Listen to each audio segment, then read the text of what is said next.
Hello friends, welcome back to Anvesha Raj channel. आज हम लोग पढ़ेंगे क्लास 7 का बाल महाभारत से द्रोणाचार्य। ठीक है, चलिए अब हम लोग पढ़ना स्टार्ट करते हैं। आचार्य द्रोण महर्षि भरद्वाज के पुत्र थे। पंचाल नरेश का पुत्र द्रुपद भी द्रोण के साथ ही भरद्वाज आश्रम में शिक्षा पा रहा था। दोनों में गहरी मित्रता थी। ठीक है, तो यहाँ पे आचार्य द्रोण है वे महर्षि भरद्वाज के पुत्र थे। महर्षि भरद्वाज ये बहुत बड़े ऋषि थे। ठीक है, और पंचाल नरेश का पुत्र द्रुपद और द्रोण एक ही साथ शिक्षा ग्रहण कर रहे थे। ठीक है, और दोनों में बहुत ही गहरी मित्रता थी। ठीक है, दोनों मतलब बेस्ट फ्रेंड थे। कभी कभी राजकुमार द्रुपद उत्साह में आकर द्रोण से यहाँ तक कह देता था कि पंचाल देश का राजा बन जाने पर मैं आधा राज्य तुम्हें दे दूंगा। ठीक है, तो द्रुपद मतलब उत्साह में, ठीक है, ये दोनों बहुत अच्छे बेस्ट फ्रेंड थे। ठीक है, तो ये लोग आपस में खेलते थे। तो द्रुपद उत्साह में मतलब खुशी में आकर कह देता था द्रोण से कि जब मैं राजा बनूंगा तो मैं तुम्हें आधा राज्य तुम्हें दे दूंगा। शिक्षा समाप्त होने पर द्रोणाचार्य ने कृपाचार्य की बहन से ब्याह कर लिया। ठीक है, तो शिक्षा जब समाप्त हो गई तो द्रोणाचार्य ने कृपाचार्य की बहन से विवाह कर लिया। उससे उनके एक पुत्र हुआ। ठीक है, द्रोणाचार्य का एक पुत्र हुआ जिसका नाम उन्होंने अश्वत्थामा रखा। ठीक है, द्रोण अपनी पत्नी और पुत्र को बड़ा प्रेम करते थे। तो द्रोण अपनी पत्नी और पुत्र से बहुत ही प्रेम करते थे। ठीक है, द्रोण बड़े गरीब थे। वे चाहते थे कि धन प्राप्त किया जाए और अपनी पत्नी व पुत्र के साथ सुख से रहा जाए। तो द्रोण गरीब थे और वे अपनी पत्नी और अपने बच्चे से बहुत प्यार करते थे। ठीक है, और वे मतलब सारी सुख सुविधा उन्हें देना चाहते थे। ठीक है, लेकिन उनके पास उतनी धन संपदा नहीं थी। उन्हें खबर लगी कि परशुराम अपनी सारी संपत्ति गरीब ब्राह्मणों को बांट रहे हैं। ठीक है, तो एक बार उन्हें पता चला कि परशुराम, ठीक है, जो परशुराम कौन थे, बहुत ही बड़े अस्त्र शस्त्र के ज्ञाता थे। ठीक है, तो वे एक बार अपनी संपत्ति गरीबों में बांट रहे थे। और तो ये खबर जब द्रोण को पड़ी तो वे भागते भागते उनके पास गए। ठीक है, परशुराम अपनी सारी संपत्ति गरीब ब्राह्मणों को बांट रहे थे, तो भागते भागते उनके पास गए। लेकिन उनके पहुंचने तक परशुराम अपनी सारी संपत्ति वितरित कर चुके थे। जब द्रोणाचार्य वहां पे पहुंचे तो परशुराम जी ने अपनी सारी संपत्ति मतलब सबको बांट चुके थे। और वन गमन मतलब वन में जाने की तैयारी कर ली। ठीक है, तो वन गमन की तैयारी कर रहे थे। द्रोण को देखकर बोले, मतलब परशुराम जब द्रोण को देखे तो वो बोले, ब्राह्मण श्रेष्ठ आपका स्वागत है, पर मेरे पास जो कुछ भी था वह मैं बांट चुका हूँ। अब यह मेरा शरीर और धनुर्विद्या ही है। बताइए मैं आपके लिए क्या करूं। ठीक है, तो जब द्रोण पहुंचते हैं तो परशुराम ने अपनी सारी संपदा बांट चुके थे। तो वे उन्हें देखते हैं और बोलते हैं कि मेरे पास तो अभी कुछ नहीं है। ठीक है, सिर्फ मेरे पास मेरा शरीर है और मेरा धनुर्विद्या ही मेरे पास है। बताइए मैं आपके लिए क्या करूं। तब द्रोण ने उनसे सारे अस्त्रों के प्रयोग तथा रहस्य सीखने की प्रार्थना की। तो द्रोण ने कहा कि मैं आपसे अस्त्र शस्त्र सीखना चाहता हूँ। ठीक है, परशुराम ने यह प्रार्थना स्वीकार कर ली। ठीक है, और द्रोण को धनुर्विद्या की पूरी शिक्षा दे दी।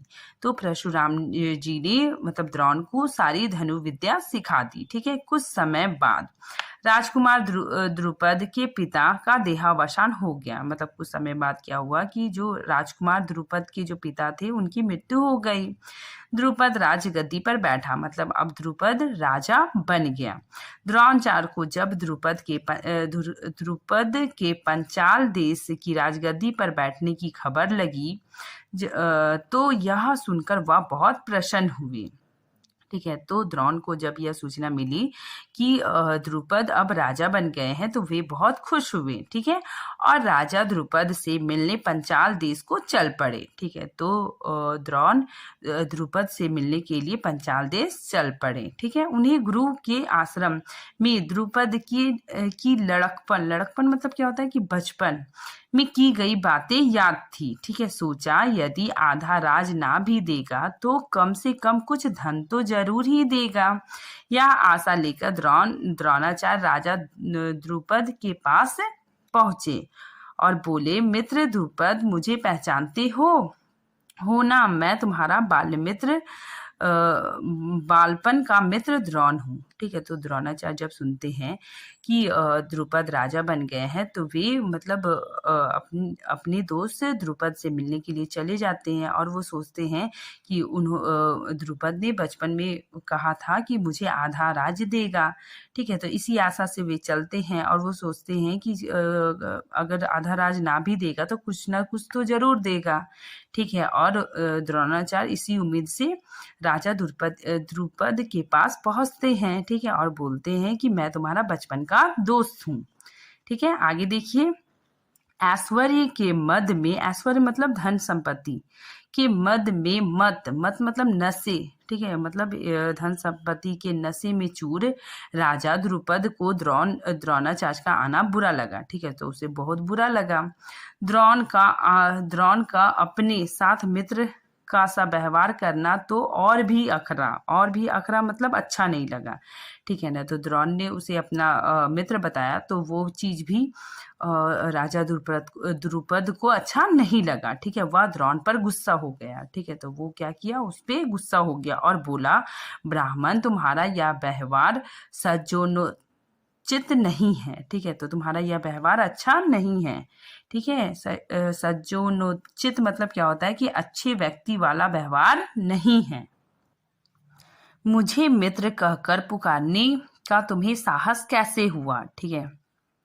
तो राजा द्रुपद बोलता है कि तुम मुझे मित्र कह के क्यों पुकार रहे हो? ठीक है। सिंहासन पर बैठे हुए राजा के साथ एक दरिद्र प्रजाजन की मित्रता कभी हुई है? ठीक है। वो क्वेश्चन पूछता है कि अगर सिंहासन में कोई राजा बैठा हुआ है और उसके सामने कोई दरिद्र मतलब कोई गरीब प्रजा है तो क्या उसकी दोस्ती हो सकती है? तुम्हारी बुद्धि कितनी कच्ची है। ठीक है। मतलब तुम्हारे पास बिल्कुल भी बुद्धि नहीं है। लड़कपन मतलब बचपन में लाचारी के कारण हम दोनों को एक साथ रहना पड़ा था। ठीक है। कि मैं लाचारी के वश तुम्हारे साथ रहा था। ठीक है। उसके आधार पर तुम द्रुपद से मित्रता का दावा करने लगे। ठीक है। दरिद्र की धनी के साथ, मूर्ख के विद्वान के साथ, कायर की वीर के साथ मित्रता कहीं हो सकती है? ठीक है। तो वो बोलता है कि बचपन में तो मुझे मतलब मजबूरी बस तुम्हारे पास रहना पड़ गया था। ठीक है। तो उसके आधार पर तुम मुझे मित्र बोलने का दावा कर रहे हो और कोई दरिद्र मतलब गरीब का धनी के साथ, मूर्ख का विवेक के साथ, ठीक है, विद्वान के साथ और कायर का वीर के साथ कभी भी दोस्ती नहीं होती है। ठीक है। मित्रता बराबरी की हैसियत में ही होती है। ठीक है। मतलब मित्रता किससे होती है? जो बराबरी का हैसियत रखता है। ठीक है। जो किसी राज्य का स्वामी ना हो। ठीक है। वह राजा का मित्र कभी नहीं हो सकता। ठीक है। तो जो द्रुपद है वो बोलता है कि जिसके पास राज्य नहीं है, कुछ भी नहीं है, तो उसकी मित्रता कैसे हो सकती है? ठीक है। तो द्रुपद की इस कठोर गर्वोक्ति मतलब क्या होता है? गर्व मतलब क्या होता है? घमंड से भरी उक्ति। ठीक है। मतलब घमंड के साथ ये बात उसने कहा। ठीक है। तो इस बात को सुनकर द्रोणाचार्य बड़े लज्जित हुए। ठीक है। उन्हें बहुत बुरा लगा। ठीक है। उन्हें क्रोध भी आया। उन्हें क्या आया? बहुत ज्यादा क्रोध आया। उन्होंने निश्चय किया कि मैं इस अभिमानी राजा को सबक सिखाऊंगा। ठीक है। तो उन्होंने यह डिसीजन लिया कि मैं इस अभिमानी राजा को जरूर सबक सिखाऊंगा और बचपन में जो मित्रता की बात हुई है उसे पूरा करके चैन लूंगा। ठीक है, वह हस्तिनापुर पहुंचे और वहां अपनी पत्नी के भाई कृपाचार्य के यहाँ गुप्त रूप से रहने लगे। ठीक है, तो द्रुपद ने बहुत उनका इंसल्ट कर दिया, तो वे बहुत ज़्यादा दुखी हुए। ठीक है, और उन्होंने मतलब ये प्रण लिया कि मैं जो बचपन में इसने जो बात कही थी उसे मैं सही प्रूव करूंगा, इसका आधा राज ले लूंगा। ठीक है, और फिर वे क्या करने लगे, कृपाचार्य के यहाँ पे गुप्त रूप से रहने लग गए। आगे देखिए, एक बार हस्तिनापुर के राजकुमार नगर से बाहर कहीं गेंद खेल रहे थे। ठीक है, तो एक बार की घटना बताया जा रहा है कि राजकुमार नगर से बाहर कहीं पे गेंद खेल रहे थे। ठीक है, कि इतने में उनकी गेंद एक कुएं में जा गिरी। युधिष्ठिर उसको निकालने का प्रयत्न करने लगा तो उसकी अंगूठी भी कुएं में गिर पड़ी। सभी राजकुमार कुएं की ओर झांक झांक कर देखने लगे। ठीक है, तो एक बार की घटना है कि राजकुमार गेंद खेल रहे थे और उनका जो गेंद है वो कुएं में जाके गिर गई। ठीक है, तो सभी राजकुमार मतलब कुएं में झांक झांक कर देखने लगे। ठीक है, और उसे निकालने का प्रयत्न करने लगे, पर उसे निकालने का उपाय उन्हें नहीं सूझ रहा था। एक कृष्ण वर्ण का ब्राह्मण मुस्कुराता हुआ यह सब चुपचाप देख रहा था। ठीक है, तो वे लोग निकालने का प्रयत्न कर रहे थे, तभी क्या होता है ना कि युधिष्ठिर की अंगूठी भी गिर जाती है। ठीक है, और मतलब वे लोग गेंद को और अंगूठी निकालने का प्रयत्न कर रहे थे, तो एक कृष्ण वर्ण मतलब हो गया कि काले रंग का। ठीक है, मतलब सांवले रंग का ब्राह्मण मुस्कुराता हुआ यह सब कुछ देख रहा था। ठीक है, राजकुमारों का उसका पता नहीं था। राजकुमारों को अचरज मतलब आश्चर्य में डालता हुआ वह बोला कि राजकुमार बोलो, मैं गेंद निकाल दूं तो तुम मुझे क्या दोगे।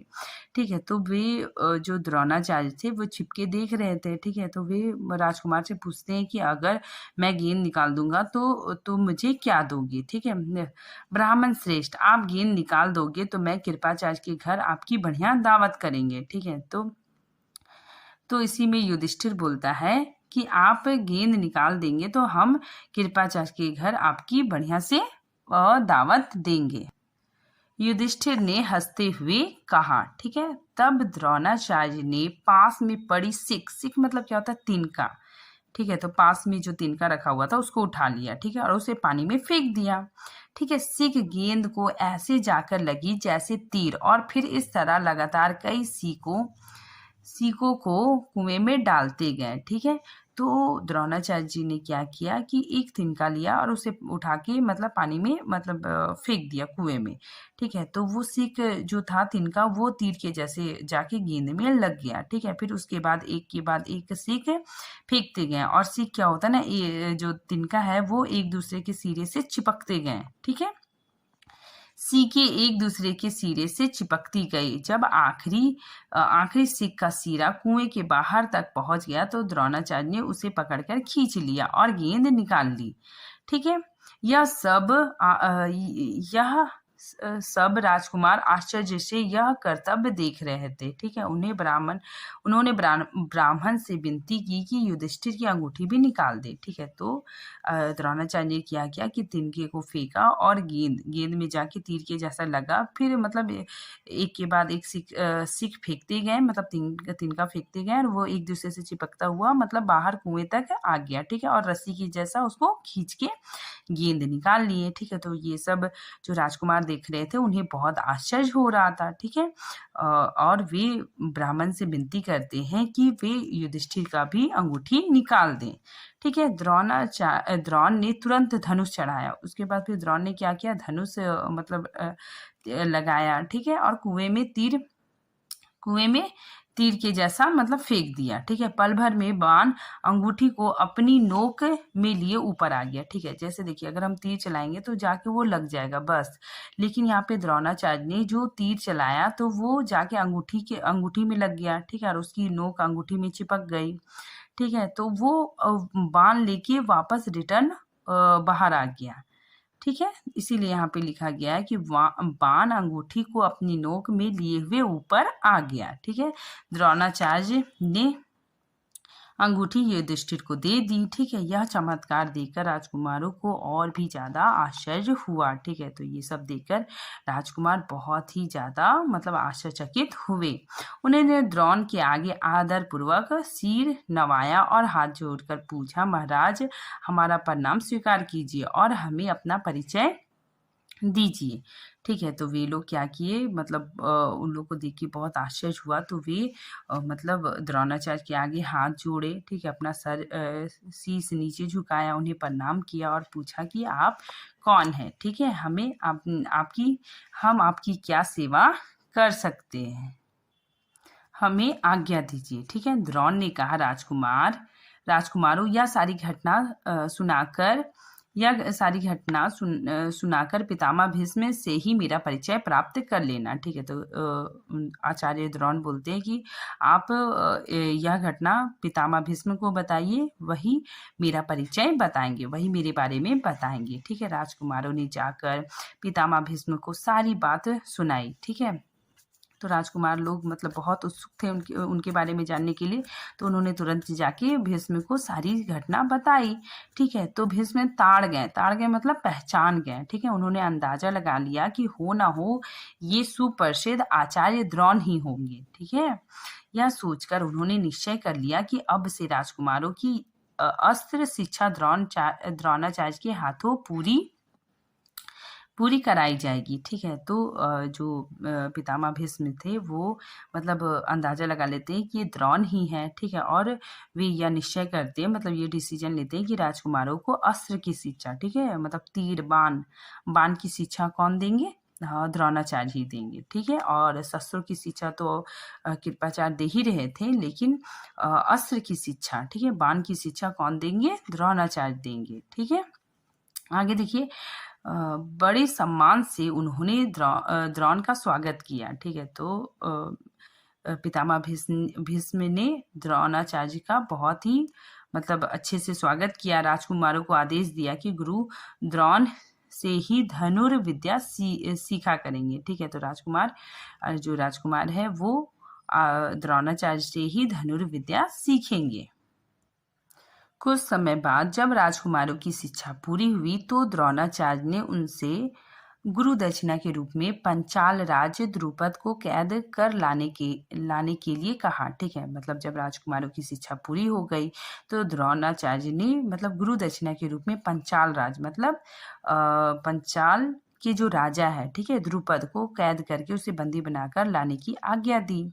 ठीक है, तो उनकी आज्ञा अनुसार पहले दुर्योधन और कर्ण ने द्रुपद के राज पर धावा बोला। ठीक है, तो सबसे पहले दुर्योधन और कर्ण गए, ठीक है, द्रुपद से मुकाबला करने के लिए। ठीक है, पर पराक्रमी द्रुपद के आगे वे ना ठहर सके। ठीक है, तो वे द्रुपद से सामना नहीं कर पाए। ठीक है, और वे लोग हारकर वापस आ गए। तब द्रोण ने अर्जुन को भेजा। फिर द्रोणाचार्य ने क्या किया, अर्जुन को भेजा। अर्जुन ने पंचाल राज मतलब पंचाल की जो राजा है द्रुपद की सेना को तहस नहस कर दिया और राजा द्रुपद को उनके मंत्री सहित कैद करके आचार्य के सामने लाकर खड़ा कर दिया।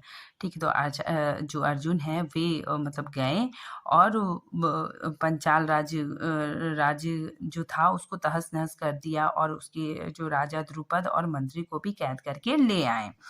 द्रोणाचार्य ने मुस्कुराते हुए द्रुपद से कहा, हे वीर डरो नहीं।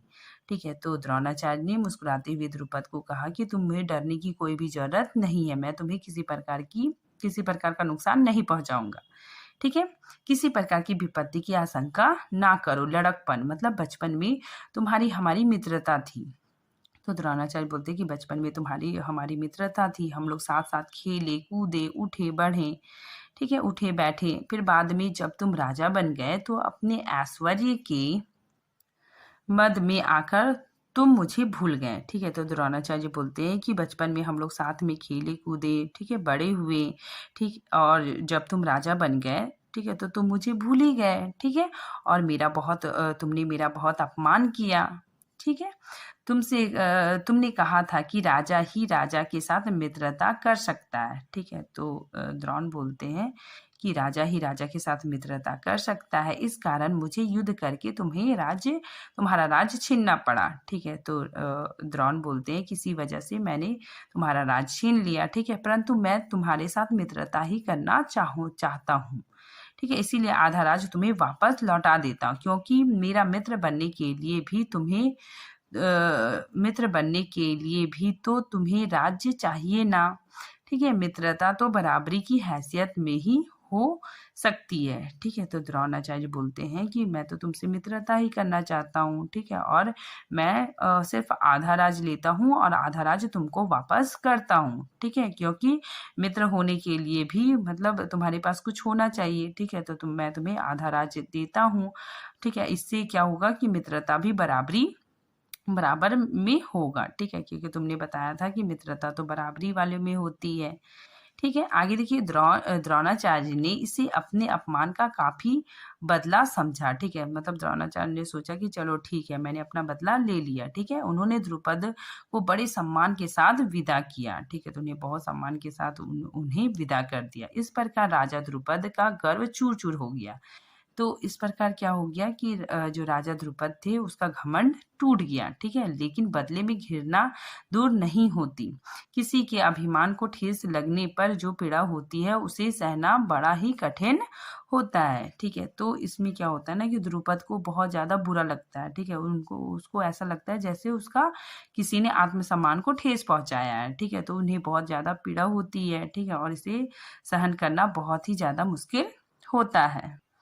द्रोण से बदला लेने की भावना द्रुपद के जीवन का लक्ष्य बन गया, ठीक है। तो द्रोण को बहुत बुरा लगा, उसके आत्मसम्मान को ठेस पहुंचा, ठीक है, तो वो मतलब द्रोणाचार्य से बदला लेने की सोचने लगी, ठीक है, इसीलिए द्रुपद के जीवन का लक्ष्य बन गया, ठीक है। उसने कई कठोर व्रत और तप इस कामना से किए कि उसे एक ऐसा पुत्र हो जो द्रोण को मार सके, ठीक है। तो बदले की आग में वो बहुत ज़्यादा गुस्सा हो जाते हैं और वो बहुत ज़्यादा कठोर व्रत करते हैं, कठोर तप करते हैं, और मतलब ऐसा सोचते हैं, मतलब ऐसा वर मांगते हैं कि उसे एक ऐसा पुत्र हो जो मतलब द्रोण को मार सके, ठीक है। साथ ही साथ एक ऐसी कन्या हो जो अर्जुन को ब्याही जा सके, ठीक है, मतलब ऐसी कन्या भी हो जो मतलब जिसकी शादी अर्जुन से हो, ठीक है, क्योंकि अर्जुन ने ही द्रुपद को मतलब पकड़ के लाया था, ठीक है, उसे बंदी बना के लाया था, इसीलिए मतलब क्रोध में आके उन्होंने ऐसा सोचा, ठीक है। आखिर उनकी कामना पूरी हो गई, ठीक है, तो उसकी जो इच्छा थी वो पूरी हो गई। उसके धृष्टद्युम्न नामक एक पुत्र हुआ, ठीक है, और द्रौपदी नाम की एक कन्या हुई, ठीक है। तो जो राजा द्रुपद थे उनका एक पुत्र हुआ धृष्टद्युम्न, ठीक है, और एक कन्या हुई द्रौपदी, ठीक है, और जिसका विवाह अर्जुन से हुआ था, ठीक है। आगे चलकर कुरुक्षेत्र की रणभूमि में अजय मतलब जिसे जीता ना जा सके, ठीक है। तो कुरुक्षेत्र में अजय द्रोणाचार्य इसी धृष्टद्युम्न के हाथों मारे गए थे, ठीक है। तो आगे मतलब इनका जो पुत्र हुआ था धृष्टद्युम्न के हाथों से ही द्रोणाचार्य मृत्यु हुई थी, ठीक है। बस इतना ही है। Thank you friend.